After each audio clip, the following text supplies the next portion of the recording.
পটুয়াখালীর কলাপাড়ায় খেপুপাড়া বালিকা মাধ্যমিক বিদ্যালয়ের প্রধান শিক্ষক আনোয়ার হোসেনের কয়েকটি অশ্লীল ভিডিও সামাজিক যোগাযোগ মাধ্যমে ভাইরাল হয়েছে, যা এলাকায় ব্যাপক আলোচনা ও সমালোচনা সৃষ্টি করেছে।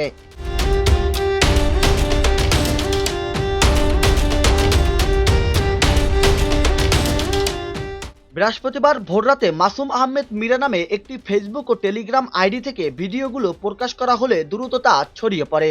ভিডিওতে আনোয়ার হোসেন একজন ব্যক্তিকে ভিডিও কলে অশ্লীল অঙ্গভঙ্গি করতে দেখা যায়, তবে অপর প্রান্তে কে ছিল তা স্পষ্ট নয়।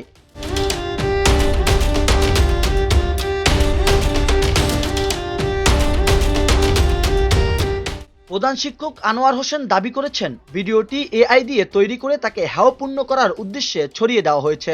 তিনি এ ঘটনায় আইনি পদক্ষেপ নেওয়ার কথা জানিয়েছেন। ওটা এই দিয়ে করা হয়েছে আমাকে মানে মারার জন্য। মানে কেন করা হয়েছে, কারা করছে, এরকম কাউরে দাবি করছেন কিনা, কাউকে সন্দেহ বিভিন্ন আইডি দিয়ে। এখন এক আইডি হয়েছে মালয়েশিয়ায় থাকে, হ্যাঁ, আর একটা হচ্ছে কানাডায় থাকে। জি, একটার নাম হচ্ছে নুরুজ্জামান মামুন, আর একটার নাম হচ্ছে মাসুম মীর। জি, এই এখন কি করার আছে ভাবে, যদি তারা এই দিয়ে তৈরি করে, কিছু করার তো নাই। বুড়োকালে বয়স, চাকরির বয়সও শেষ, দাড়ি চুল কইতে গেলে পাকা শেষ, এমনি নিজেই অসুস্থ মানুষ, এরপরে এই বুড়ো বয়সে এই হারের মানুষ আল্লাহর দ্বারা বিষয় গেল, আর কিছু করার নেই। আমাকে কুচক্রি মহান হেয় প্রতিপন্ন করার জন্য এইটা করছে আর কি, মানবজাত খণ্ড করার জন্য।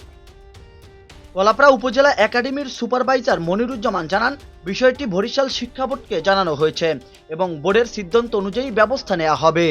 নিউজ ডেস্ক, খবর কুয়াকাটা।